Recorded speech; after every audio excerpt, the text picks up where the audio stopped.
Good afternoon, good evening, good morning, depending where you're joining us from.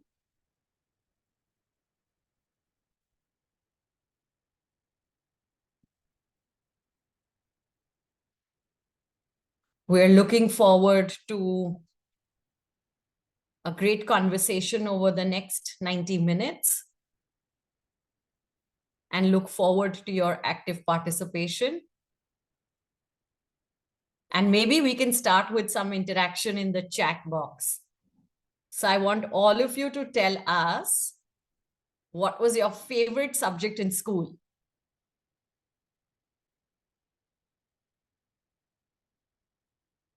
Let's see who's going first.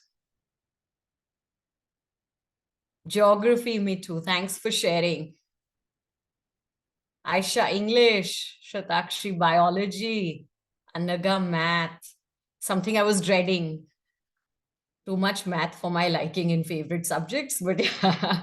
Physical education, Aisha. Okay. Physics. Akshit, thanks for sharing. Nandini, social studies. Neha. Hi, Neha. Good to see you. English, all right. Everything other than math. Daniela, I vote for Daniela. Dr. Neha, tell us your favorite subject. Mahesh, we need to know what your favorite subject is too. I love psychology. Oh, yes, high five on that. She likes it so much that she decided to teach it in school as well. Lovely. Mahesh? Mine is history and geography. Lovely. Me too. That's interesting.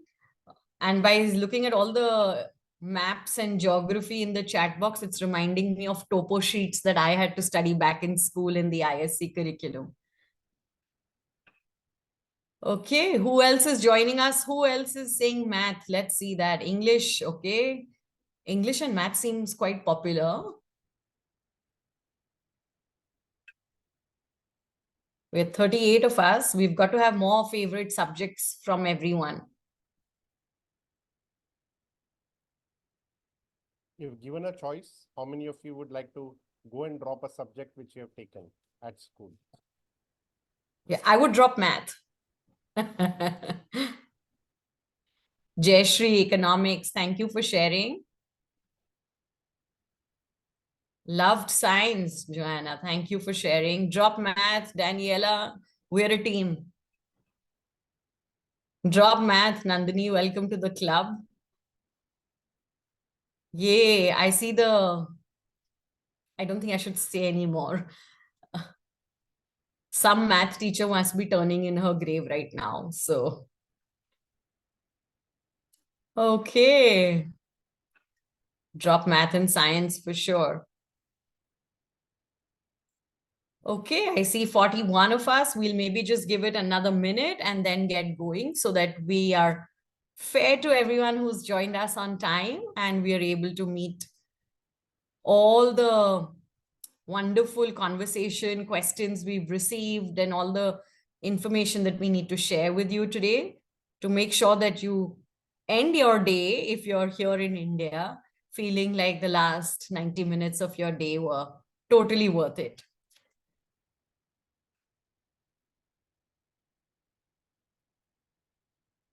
Okay. Thank you everyone for sharing, for joining us on time. As you see on the screen, we are going to delve a little bit about the future. And we are going to use a hook to explore the future. And that hook is the IB programs, and with particular focus on IBCP today.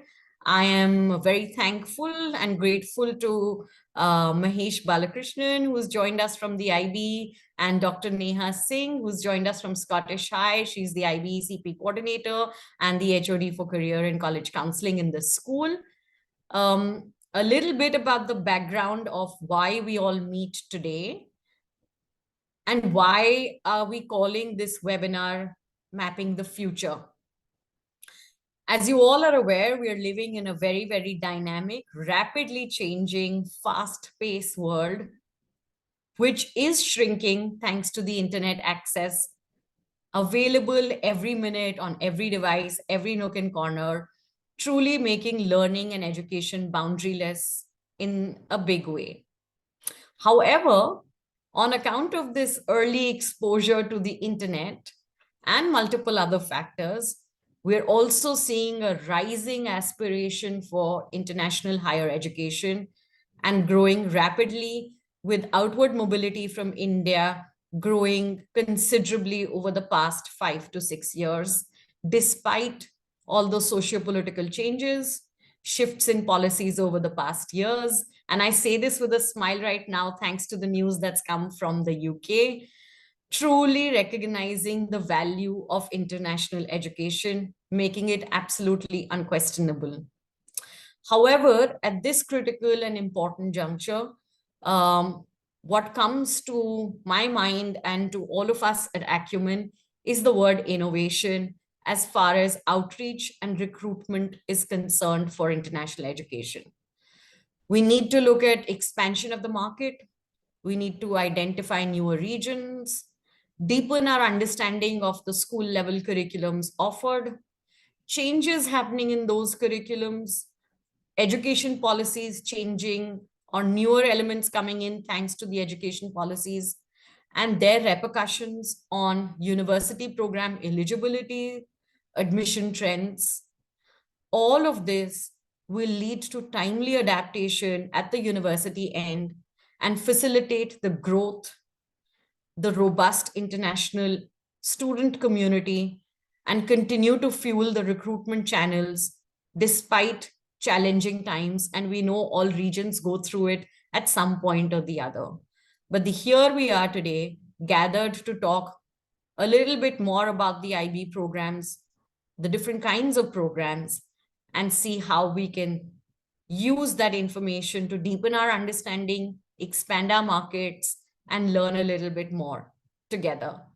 I have the pleasure of having Mahesh Balakrishnan, who's the Senior Manager for the Development and Recognition for the IBO in India, and particularly instrumental in the growth of IBCP in South Asia. He's working closely with universities, regulators, and governments. He looks at IBCP aligning with the future of jobs and the skills of the future. He has also enabled IB's partnership with Delhi and Andhra Pradesh governments. Thank you, Mahesh, for being here, and we look forward to hearing you. I'm also joined by Dr. Neha Singh. Dr. Neha Singh Maurya is a dedicated educator with 15 years of experience, including over 5 years at Scottish High International School in Gurgaon. So we are neighbors, Dr. Neha, in that sense. She serves as the IBCP coordinator and the head of the counseling department, specializing in IB university and career counseling. She's committed to fostering student well-being and academic success. So we are going to be together for the next 90 minutes to see what we can learn together, answer your questions. So we are not leaving questions right till the end. As you have a question when Mahesh and Dr. Neha are speaking, please feel free to drop them in the Q&A box on the bar that you see below, and I will make sure that I'm reading them out timely and addressing those as we go along. We don't want a doubt to carry forward and disturb the further learning. So this will be true to classroom style with engagement from all of you as well. And to get us started, we're going to ask you a question. So if we could have the first poll, and I'll request everyone to quickly vote. How aware are you of IBDP? Fully aware, somewhat aware, know a little bit. High five to the person who says, I start now.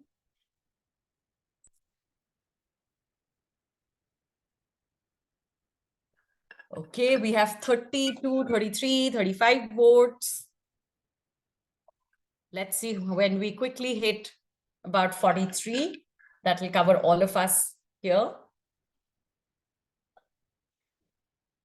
38 votes, 39, 40.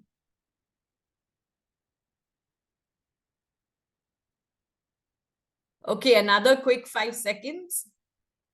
Anyone who's left for voting, exercise your right. Okay, we've hit 41 votes. And let's share the results. So 49% of all of us here feel that we know somewhat about IBDP, followed closely by those who know a little bit, which is 32%. We have 12% who are fully aware. Lovely. And we hope you're able to get to a little bit more in today's webinar and learn a little bit more about other qualifications as well. And my high five to everyone, to the 4 individuals who are here who start today. So welcome to a class which is a mixed bag, like all classes that we go to. And I'm going to pass it over to Mahesh to start. And maybe before Mahesh, you start, we can ask the next question. Okay, so let's do another quick poll before I give it off completely to Mahesh for the next 20 minutes. What is the maximum score in IBDP? 100, 75, 42, 45?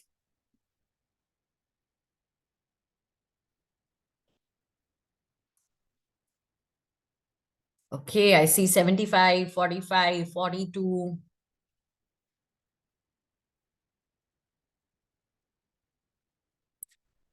"28 people have voted. That's 56% participation, 32 votes.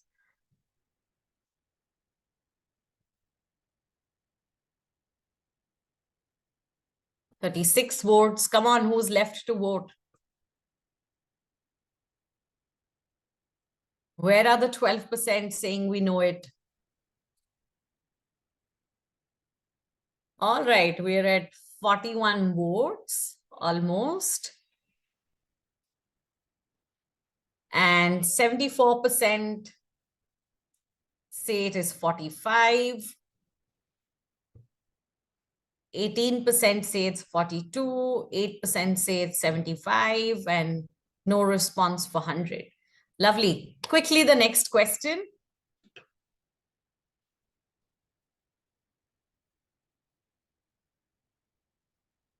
IB course certificate and IBCP are the same qualifications with different names.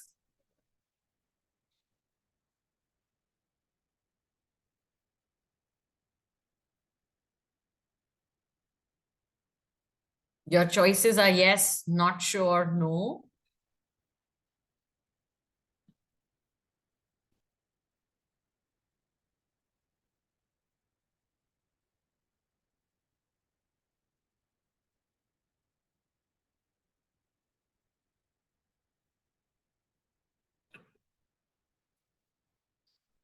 "32 votes. Come on, we all need to play fastest fingers first. 34 votes. We have takers for all responses. Let's see which one gets maximum votes. Okay. So 62% say no, 32% are unsure, and 5% say yes. All right, so that gives us a little bit of the context of the classroom and allows Mahesh and Dr. Neha Singh to speak to the classroom, but, customize depending on their learning and, their awareness level. So thank you for the participation. Mahesh, I'd like you to start with how IB made inroads into the country. Yeah. What Thank has you. the growth been?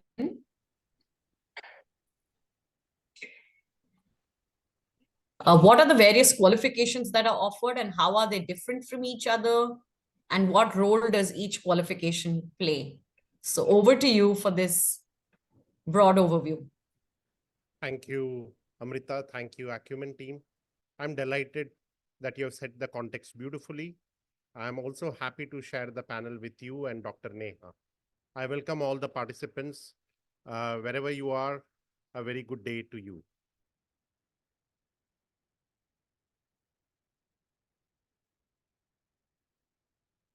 So today I will talk about the new kid on the block, the IBCP or the career related program.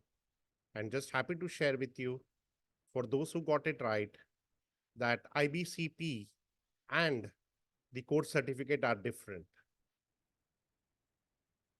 As Amrita rightly said, and I'm in the same business of growing IB in South Asia, and you as university officers have a growing market to cover. I would like to say that IBCP, as one of the new qualifications from India, offers a huge potential and opportunity for you to have a lot of these brilliant students from IBCP apply to your universities. The IBCP student is a university ready student. He or she brings a greater global awareness. They've gone through a curriculum rigor. They're ready to follow their passion. They're ready for the industry, and they will thrive at university. To introduce the IB to you, IB, for many of you who do not know, has 4 global programs. We are a K-12 school-based program, right from ages 3 to 19 in the Indian context, with IBDP and the IBCP being our 2 grade 11 and 12 qualifications. IBDP doesn't need much introduction, as a lot of students from India apply globally, and it's a globally recognized and very well aware program. In fact, some of you even do not need to put much effort to get IB students to apply to your universities. IB is there in over 150 countries, over 5,000 schools, over 7,000 programs, both in the private international, private national, and in the public sector or government schools across the world.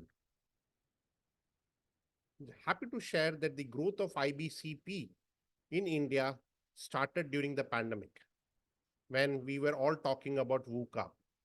It's a great opportunity, and I believe that as the future of work has changed, and we had this short survey where a lot of you wanted to drop mathematics. Okay, you have that math fear still, but I would say IBDP mathematics is compulsory. Okay, so IBCP gives you that opportunity where you can do an IB program, and yet if you want, leave out the IBDP mathematics out of it. However, I still encourage you to take IB mathematics because that would help you in your future endeavors. So the first teaching of IB started in 1976. Globally, IB has been there since 1968. As of March 2024, we have 157 DP and 27 CP schools. We have a couple of schools in Nepal. This number doesn't include schools which are provisionally affiliated. IB schools have to undergo a journey before they are authorized, what we call accredited, and then it takes 2 years for their first students to take the IBDP or the IBCP exams. Most of the students from the Indian subcontinent take the main May exams, and students from 4 schools take the November exams. Okay, majority of our students, I'll repeat, take the May exam sessions, with results being declared on July 5th, and about 4 schools take the November exams as their main exam session. Like Amrita said, we are collaborating with governments in India as well.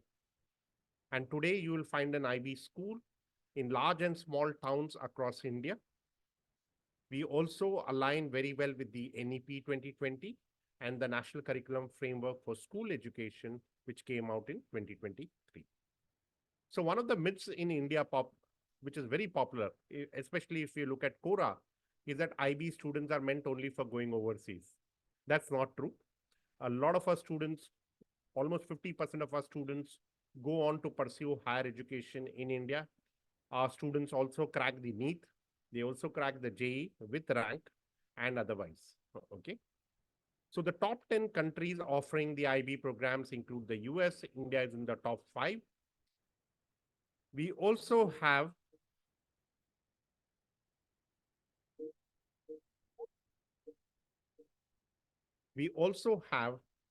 India in the top 10 countries from the Asia Pacific, which is significant and offers a great opportunity for you as university officers looking at students who you think can thrive at your university.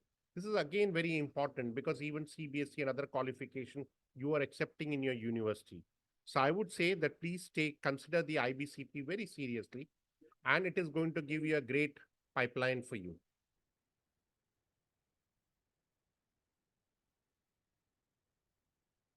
Okay, this data is slightly old.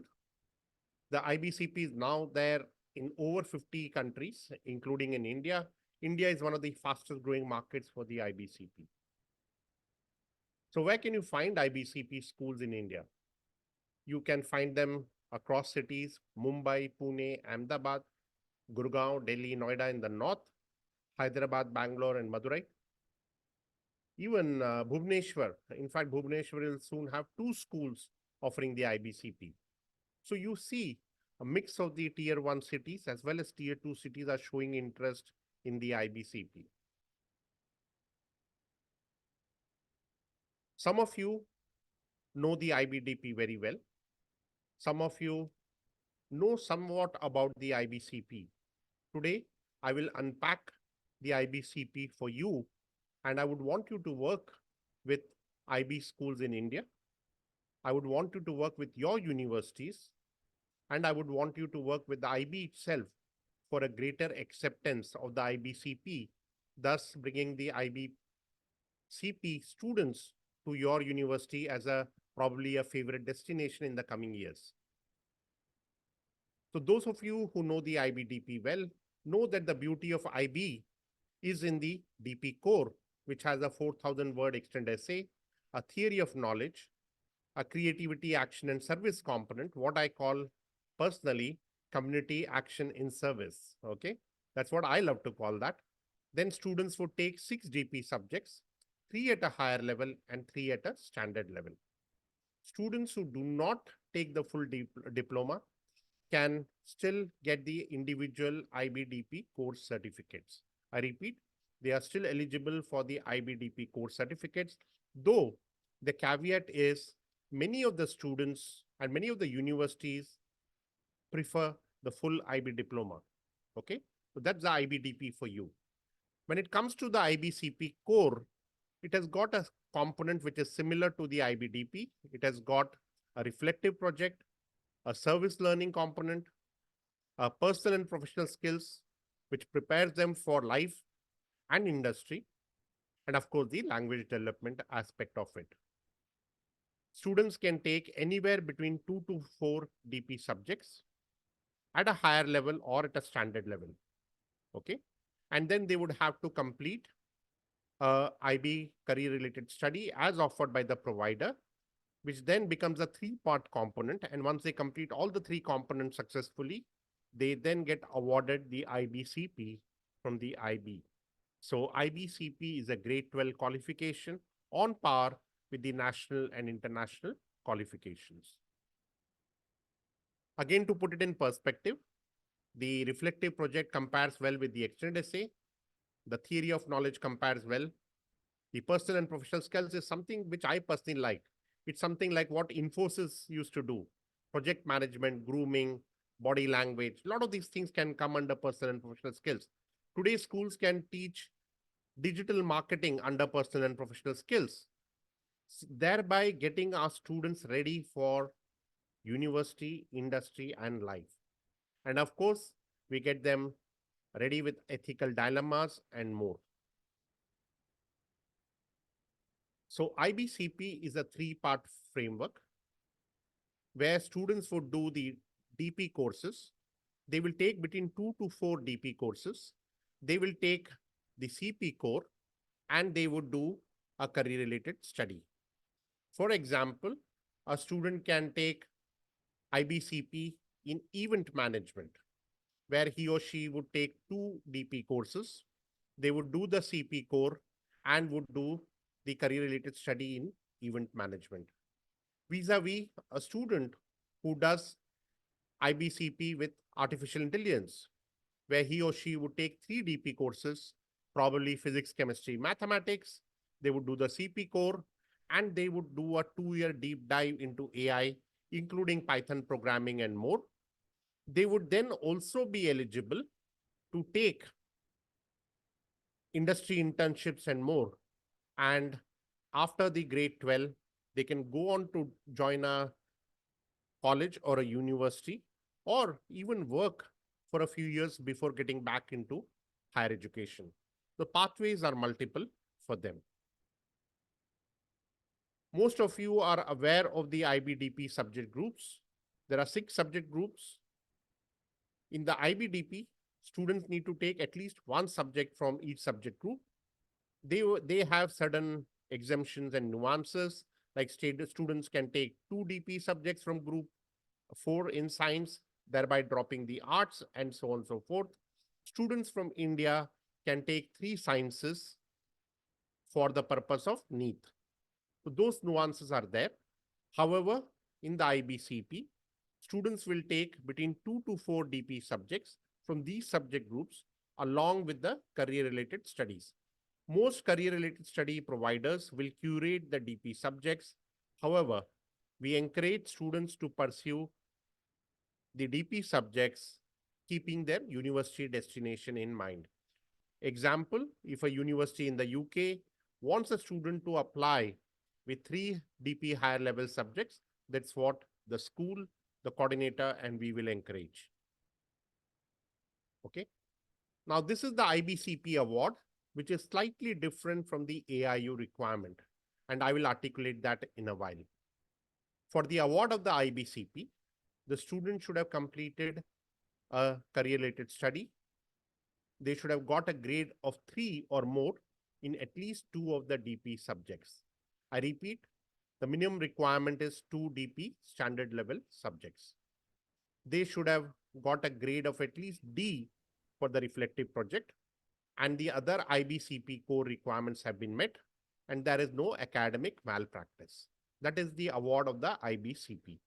However, for the purpose of AIU, which is the equivalence giving body in India, and especially for those who are pursuing higher education in India, please note that students need to take mandatorily at least 1 subject, 1 DP subject at a higher level. Okay. So just to reaffirm and confirm, the IBCP is recognized as a grade 12 qualification by the Association of Indian Universities. Okay. I hope the image is clear.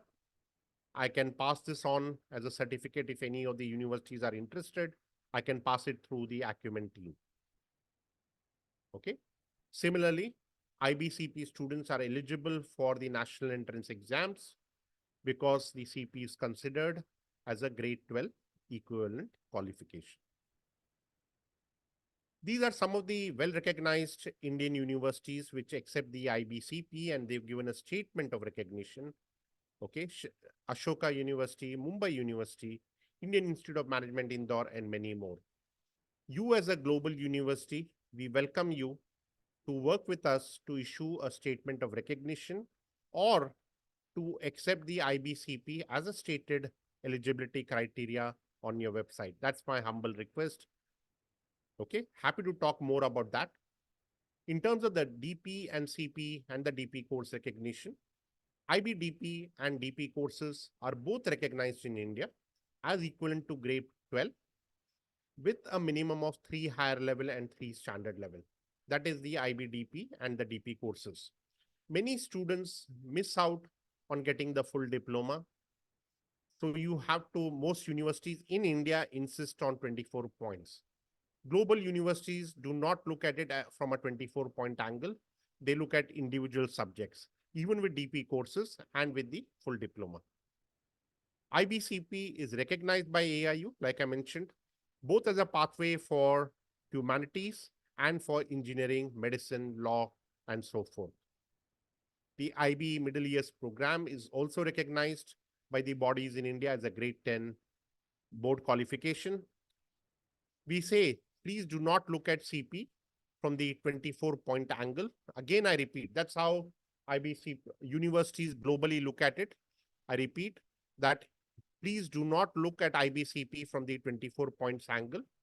And IBDP and CP students, like I said, are eligible. Please work with us for your university to be part of an electronic transcript destination that creates awareness and students can select your university. Okay. And also want to share here, most IBCP students from India will also get the American high school diploma by virtue of their completing IBCP. I know many UK universities accept the American high school diploma as an entry requirement. Okay. So this student will have a multiple qualification route. They will have the American high school route. They will have the DP courses plus the IBCP. My request to all of you is to consider the IBCP on its own by giving recognition to the IBCP. Okay. So I'm bringing the Indian nuance here so you know, and you as a global university officer can look at something similar. In India, they look at, for the general stream or the humanities, 2 DP subjects with 1 at a higher level. For engineering or medicine, 3 with 1 higher level. Okay. Now, this is something which is very close to my heart. That's why I say the CRS component alone is equivalent to 3 higher level DP subjects. Okay. In addition to the industry engagement, in addition to a lot of things which is there. Okay. Plus you have the IBCP core and the IBDP subjects. So in totality, the IBDP or the IBCP, especially with the AI kind of a module, would make for a very attractive student application for your university. Similarly, if you look at IBCP with business administration, you could have 2 or 3 DP subjects. You have the IBCP core, you have the management subjects, you have the marketing research, accounting and entrepreneurship, industry engagement, master classes and all. A very holistic student applicant coming to your college or university. Please don't discard or discount that applicant. Okay. There's a whole bunch of schools which are there in India. More and more schools are taking up the IBCP, not just in India, but globally. And I think you will have a good, ready pool of students and you will have a wonderful data set coming along your way. Okay. Before I end, just want to share, if you look at the transcript, right, you will see that the students come up with a lot of things. Okay. They have the DP subject, the CRS subjects, the CRS with the core. They would have done other things as well, which would help you to look at the student very holistically. Some of you, please, I would encourage all of you to have any questions, please put it in the chat before I bring in Amrita and Dr. Neha, and we'll continue the conversation. Thank you. Over to you. Thank you, Mahesh. Thanks, Mahesh. That was quite a rapid, summary. There is one question in the Q&A box, which is what is the full form of IBDP and IBCP? Yes. IBDP stands for the IB Diploma Program and IBCP stands for the IB Careers Program. IB loves to call it the IB Career Related Program. But since CNP, easy to call it the IB Careers Program. I hope that answers, Amrita. Yes, that's answered. If Mahesh, you can stop the screen share, I'd like to move on to Dr. Neha Singh and bring in the school perspective here. So, Dr. Neha, it will be very useful for all the universities here, and school thinks, and how does it decide to offer the curriculum choices to students? Please share with us when Scottish High adopted the IB curriculum and when and why it introduced the IBCP. Thank you, Amrita. So firstly, I'm really honored to be sharing this panel with Mahesh sir. And I really welcome all the university delegates over here. And if you have any queries, please put it in the Q&A. And we are most happy to answer those, because ultimately it is the school placement which is going there in the university. So when we talk about Scottish High leadership has always been a visionary leadership. And they have looked at what and how can we benefit our students. So we are a multi-curricular school. So we do have national curriculums, of course. Then we have IBTP as also. We also have Cambridge curriculum. So when our student pass out or graduates from Scottish High, they are either graduating from IB curriculum or the national curriculum. Now, when you ask me how and when was the inception of IB in our school happened, so our school has been IBDP recognized since 2009. And it was way back, and our first batch when it passed out with IB students. It was not that national curriculum came in first and then later IB was introduced. It was parallelly going on.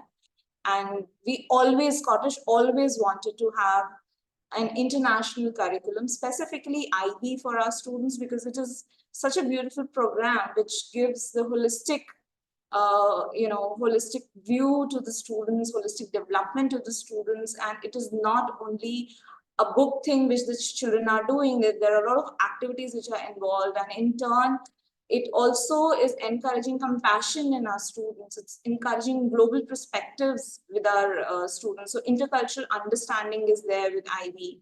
So all of this is there, which is completely matching with the vision our Scottish High has. So our leadership and our Scottish High always had this vision of developing mind, soul, and body, all three together. And IB is exactly delivering us through their curriculum. So IB has been there since long, more than decades. Now we'll be completing 15 years in another 2 years coming. So when IBCP was there, so the IBCP has been in the pipeline for many years, for about 3 to 4 years already. And our chairman, sir, Dr. Karthikeya Saini, has been speaking to various people, including Mahesh sir himself. And we have been exploring the avenues of IBCP, and we were probably waiting for the NEP or AIU affiliation for IBCP program. And the moment it was there, we really got on our gears and we started working towards it. And we have been a candidate school earlier, and now we are a fully authorized and fully running IBCP school. So IBCP has been very close to specifically my heart, because CP brings in, like Mahesh sir explained, there are 3 components to it, where there is an academic rigor which is coming from the DP subjects. Then there's also those human touch, the perspectives coming in from the CP core, which is an amazing CP core. If you look at it, there is personal professional skills, which sir just touched on. There is intercultural understanding under PPS, there critical thinking under PPS. So there are various themes that children work on under PPS. Then there's also language development. So language development, as there has always been a demand of studying 2 languages. So language development gives a platform to the students where they can actually show their progress, that they were there in year 1 when they started, and then what are the things they did, how they did. So they have a scope of showing all of those things in a form of a portfolio to the universities, that this is what my journey has been, and my journey is not only dependent on a paper pencil test, whereas I want to show what all things I have been involved in, and that's been converted into a portfolio form. Then there's service learning. Now, an amazing thing about service learning, which we liked really, is, we are serving the community that's there with everywhere we see, there is creativity, there's, action, there is service, everything. But what service learning brings in, which is an important core of CP, is the impact it has on the community. So what you have the actions you have taken, the way you have served the community, has it really brought in an impact or not? So that's what the children are evaluating. So they are firstly investigating in that, and then understanding the concern, then taking the actions, and then finally analyzing what the impacts it has. And then, of course, there is reflective project where the child gets their own viewpoints to be written about the ethical dilemma they will be studying. So there is a very important aspect in reflective project, that there is an ethical dilemma which the children have to understand, the students understand in their respective subject areas. One of, these dilemmas are then looked upon and worked on. They can write an essay, and it is not only a written essay, they can also do it in different formats. So they can also create a video. So it's not limited to a learning style of writing, whereas it also incorporates other learning styles as well. So somebody is very good in speaking, somebody is very good with probably making videos and taking interviews. So that's also a learning style which is incorporated in our reflective project. So that's a beautiful core that it has. And then, of course, the CRS, that's the career-related studies that is being offered, which is completely giving in the practical hands-on experience to the children. And, Amrita, they just love that thing. So when they visit an industry or there is a masterclass happening, so they are into the theoretical aspect. You don't have to teach them theory part then. They already understand it. They can analyze it themselves. And then the workshops are happening, and they are, always they are on their toes of doing, and they're so excited. They are coming up and, ma'am, when is the next one happening? When are we doing the next visit? When is our next masterclass happening? So they are really excited about this curriculum. So we really found that this is a curriculum where children can choose what they want to study and drop out what they do not want to study. Specifically, when we go to the math thing, so math is an option which can be dropped out in IBCP, but yes, it is with relation to what this child is choosing. Then there are certain recommended subjects and all, and depends upon the subject choices, and the child, whatever the student wants to pursue ahead, accordingly the counseling is done. Thank you. That's useful. Mahesh, before I come to you, and I'd want your perspective on the next question as well. Dr. Neha, there is a common perception amongst universities, amongst parents, that students who choose to do IBCP may be lower on the academic, or maybe in the mid-range of academic achievement, or maybe like in a very layman language we say, maybe weaker students, academically. So how do you counsel students? How do you help them decide whether they are made for IBCP versus IBDP? How do you sort of come to that? So I will not say IBDP is lesser in rigor or IBCP is lesser in rigor. It's completely rigorous program, both of them at their own pace and with their own structure format. So it completely depends upon the learning style of the child. So we do analyze learning styles. We do talk to them one-on-one with their parents as well. And then we try to analyze what kind of learning environment child is more fitted in, what kind of methodology that the child wants. So if there is a student who comes to me that, ma'am, I do not like hands-on training and I would rather be doing my projects and be studying, so that kind of a child would do much better in DP, where they have to do their IAs and Es, and they have to do 3HL, 3SL, and then the DP core. Whereas if there is a student who wants, applied knowledge, so what they're studying, that has to go hand in hand. So a kinesthetic kind of a learner is there, more of exploratory things that the child wants. So that kind of a student is where, and again, another thing is that they're clear with what they want to do. So they want to be studying probably business administration. So maybe if they are very much clear about that. So that's also another aspect where we take into consideration while telling them about that which curriculum they should be going ahead with. And where it comes about, is CP for the students who are maybe average or below average. It is nothing like that. It's completely rigorous program because they are doing the DP subjects as well as they are doing the CRS, that's a career related study. And career related study itself is a mixed bag of different paper components. So if I say about business administration that we are offering, so it's a combination of about 8 papers together in 2 years. And if we talk about artificial intelligence, it is a combination of 18 papers in 2 years. So every CRS career related study comes with its own package of what are the paper components there and how it shall be delivered. So it's nothing that sort that, DP is for a higher, brilliant student, and whereas CP is for weaker ones. It's not that. We cater to every student, be it an average student, below average, or above average.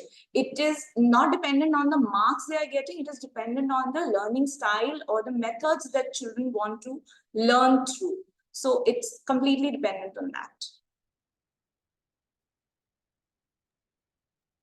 Very nicely answered, Dr. Neha. I would like to say the same by adding that IBCP is taken or pursued by students who are very good in academics, but also who are looking at following their passion. So I've got students who top any university or school, okay, and they're doing IBCP with AI. There are a lot of students who are very academically brilliant. They are also taking a course like IB Sports Management, IBCP with Sports Management, because they're so passionate about sports. They're very clear what they want to do. Okay, so it's a good blend of students who are looking at applied learning, who are hands-on learners. Okay, so not just for the weak student, but even for that academically brilliant student, or even that middle of the spectrum student, I would say.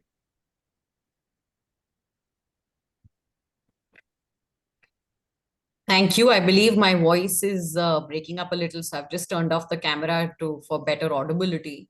So this basically tells us that there are different kinds of programs within the IB offering, depending on what the student is aspiring for, depending on what learning style the child has, depending on the kind of assessments and learning tools that the child would like to be engaged in. A suitable program is recommended to that student and a choice is made between the IB offerings at a school. So, and this having a variety of IB programs allows you to cater to all kinds of students with different learning and assessment needs. So I think that's a very important point, because otherwise we tend to rate one program as more robust, as more, as tougher, as more valuable, etc. for, between programs. So I think this is very important for universities to know. Mahesh, I'd like to ask you, what are some of the trends that you are seeing in schools that are deciding or thinking about or have already started offering the IBCP?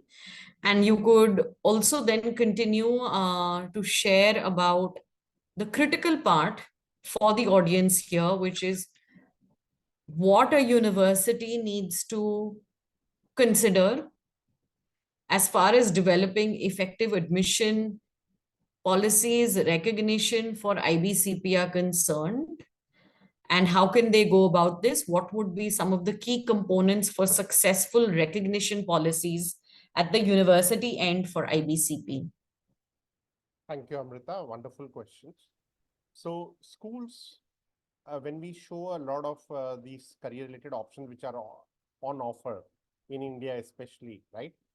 They want to offer everything, but then the worry comes in, will I get students for that? Okay. And they don't want to run their cohorts thin. So usually our advice to schools, and what we are seeing across India, is schools opting for one technology bucket and one business studies bucket, okay, which could be business administration, event management, sports management as well. AI is by far the most popular program, but we also see schools taking up dietetics and nutrition. They're taking design, sustainability. So a lot of options are there. Okay. And we encourage schools to do a parent and a student survey before they come to their final choice.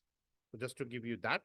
And business administration and AI, which is the technology piece, remain the most popular. So if you are a school, when I say school here, a university or a college, okay, you have a good ready pool of students from India for this. Now, your second question, which is again very important, and for me personally as well, is we want you, when you're developing a IBCP recognition policy, to first on your website state that you accept IBCP students, or you state very clearly that IBCP students are eligible to apply. This is very important. Second, work with me, work with the IB, work with the schools, work with me to give me a recognition statement, give your logo. We will market you as well, that you are a destination for IBCP students. That increases the students' confidence in your university. Okay. Thirdly, once you give us the statement of recognition for IBCP, we will also have you in our electronic database. So when students are selecting a university destination, you are featured there, and students can select you as a university destination, making your job easier. Thirdly, we will want to work with you, with our schools, to ensure that you brief them and work with them directly also. So this seminar, webinar, what we are doing with Acumen and Sanam, actually is a two-way thing what we have planned. It's not just, do a webinar and walk away. That's not our intent. We want you to look at these students, these schools very seriously, and also to work within your teams, your academic teams, your admission teams, and other teams to ensure that every student of IBCP has a better than even chance of getting admission in your university. Amrita? So can I add on also over here? So I have seen students, those who go to the university website and they see that IBCP is not mentioned, whereas it does not mention IB program, it mentions IBDP programs. So when IBCP they do not see, they just that university is not in their bucket anymore. They would start looking at other universities also. So this is one thing that the students are encountering on their end when they are searching for the university for their courses. So if the IBCP is not visible to them, that is accepted. And if they are not taking guidance, because some of the students, in fact, many of the students do their self-research. And it is later that they probably approach the counselor in their school. So in their initial research, then if the university is not reflecting IBCP, it's not there in their bucket list of applying. That's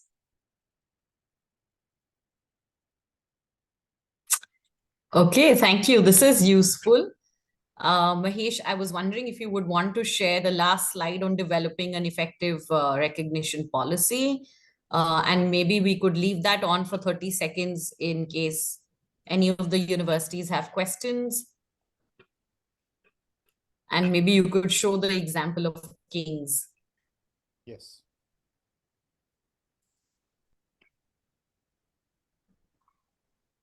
Yes, this is the Kings, which does it very clearly, stating the IBCP acceptance. Okay, and they say the flexible structure of the IBCP. Okay, and I will say, okay, we are working with IBCP schools to also showcase the work they are doing with IBCP. Okay, each school can be very unique. They can have center of excellence. They can have a center of innovation with the IBCP. Okay, and you as a university can collaborate with schools to have a good pool of students. This is what I'm again and again repeating like a parrot, because I believe this is very useful. Amrita and all others know I've also been part of Arizona State University. Okay, it is hard work. We are all in it together. We are all part of the same ecosystem, so to say.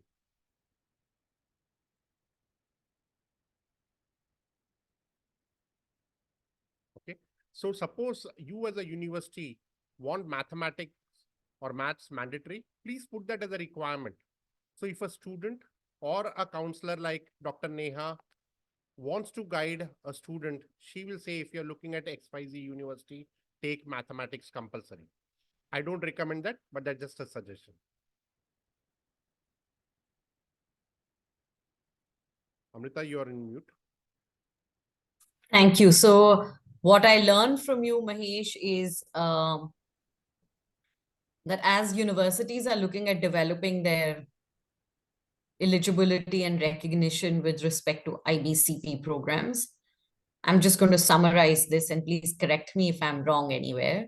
So number one, it's a pool of students that's growing, not only in India, but across the world. So IBCP is being offered in more and more schools increasingly, and the trend is an upward one.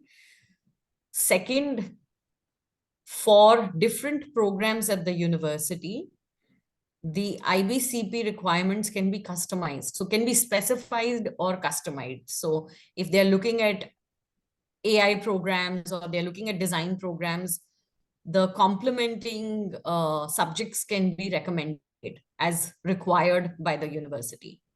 Yes. Yeah. I'll give you an example. Yes. I'll give you an example, like Plaksha insists on physics for its data analytics or data science. Okay.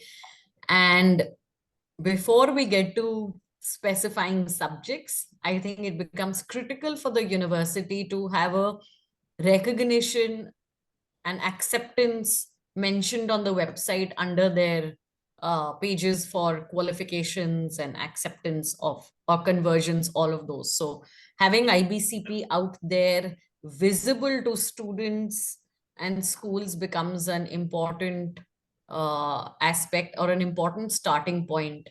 And then it could become course-wise or program-wise, wherein the subjects can be specified.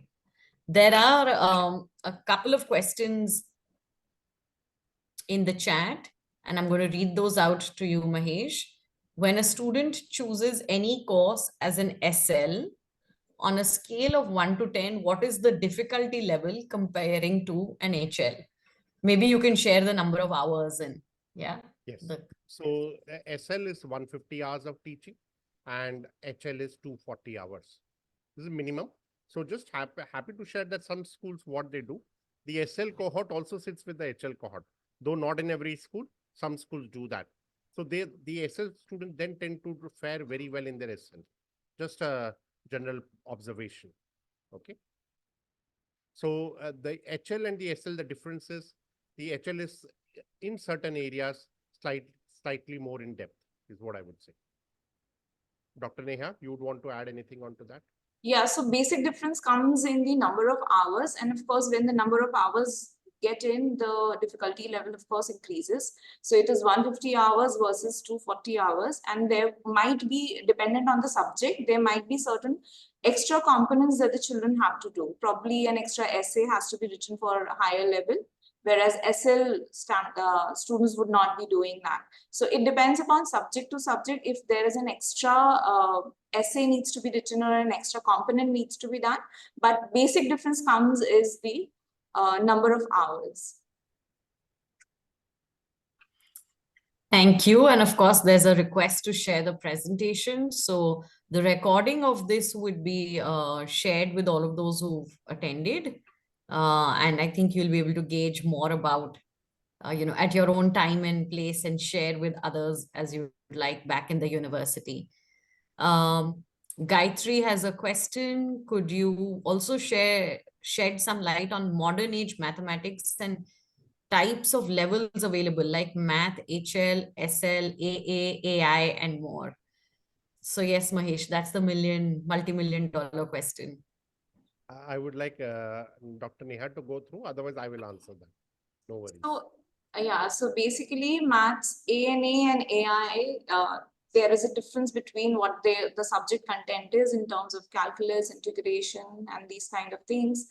And ANA, HL is kind of what we get from the universities accepted everywhere. And few of the university also say that they prefer ANA over ANI, specifically at a higher level. And both, that is analysis and approaches, is ANA, and ANI is applications and interpretations. So maths HL and SL, accordingly, both of them have their higher level and lower standard level. And with Scottish High, ANI SL is taken by students who probably say that, no, I don't want to study maths, but okay, I'll be able to manage mathematics. So that's where most of the students with maths ANI SL stands for, and maths ANA HL would be the highest level, which in terms of the difficulty level in mathematics. These are students who would typically go for engineering, for architecture and all. And the other one would be taken by students who might go on to engineering as well, and as well as say statistics and other courses. Statistics or business or international relations, project management, so like that. So pure STEM courses is where maths ANA is, the students are taking up that at Scottish High, and where it is non-STEM, there probably the students are also going for ANI. So unlike the Australian universities, I've not seen many other universities specifying whether AA or AI. There are certain global universities which insist on that. Yeah.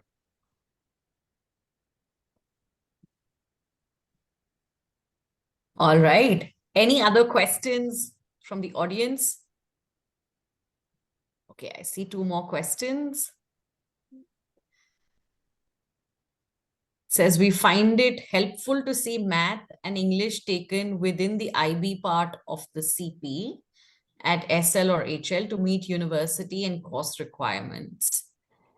Good Okay, question. so I think that's more of a comment than a question. Yes, or go ahead, Mahesh. Yeah. So what we are seeing with schools in India, many schools are insisting on English, because especially with the DP English language requirement, if they get a score of 5 and above, helps them when they go for universities in Canada and other places. So of course that. But if a university says that they would like to see math as one of the subjects, of course, students who are taking AI and others and who have that, if a university is insisting on math, our students would take that. But at the moment, what is happening is we do see students taking language and mathematics as well as one more subject. They are taking that. Some students are coming with 4 DP subjects, Yes. but most on average are taking 3 DP subjects. So with Scottish High also, we do have English is being taken by all of the students, whereas maths is a recommended subject. But if the student is not really comfortable with mathematics, then there is another subject which is being taken up.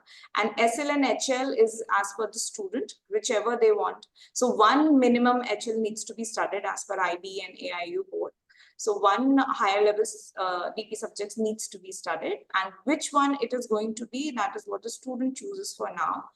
But if the universities, if you people are telling us that this is the course and this is what is the major requirement there, that will be really helpful to see on your websites. Okay, thank you. And we have another follow-up question from Gayatri regarding pre-calculus being a part of both math AA and AI. And since she's asking because it's a mandatory requirement at the business school at Fordham University. Yes, so I think calculus is there in both AA and AI. The depth varies, but it is there. And also, let us not forget, right? I'll just veer myself a bit to IBDP, and then I'll come back to the IBCP. In IBDP, some of the calculus parts are also covered through extend essay or the TOK if a student is taken that aspect, or even that is also interpreted in a certain case, even through the CAS, what they do, okay? Even similarly, when we look at the IBCP core, you will see students also bringing in some of their subject elements, the integration, the interdisciplinary learning into their IBCP core.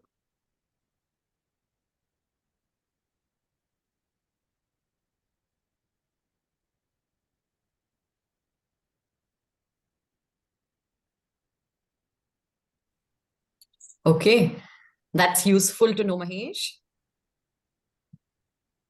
I think we have, okay, Gayatri says, thank you. I encourage all of you to stay in touch. Feel free to reach out to me to take the next steps for your university, to work towards the recognition of IBCP. And I'm going to pull in Mahesh for that conversation if you need to take that back to the onshore team. Happy to bring on Dr. Neha Singh to bring on the experience of student experience in the IBCP program, the growing numbers, and learn a little more, build more channels, and tap into this potential of students which are growing in numbers across different cities within the country and even outside of India. So working towards the IBCP recognition allows you to tap into another pool of students and a continued channel of recruitment. I encourage all of you as you visit schools, please have conversations with the school heads, with counselors about their experience in IBCP. See the kind of work that students are doing. I've had the pleasure of seeing that at a couple of schools in Delhi NCR region, which has been very, very encouraging. And I have seen that in some visits along with you. So I encourage you to have an open mind and an open heart with IBCP, and work with us to build this channel for your university, being fully confident and aware of the quality of students, the rigor of the program, and the intent with which these students come to you, fully prepared for the program for which they have made decision early and therefore enrolled in that program at school level itself. Thank you for joining. Thank you, Mahesh. Thank you, Dr. Neha Singh, for your time, and your experience has been invaluable. And I look forward to keeping the conversation going and making sure that many more universities come on board for IBCP so that students can be supported for their higher education journey as well. Thank you. Thank you. Thank you, Dr. Neha. Thank you, audience. Wonderful questions. And please be in touch. Thank you so much. Thank you. Thank you.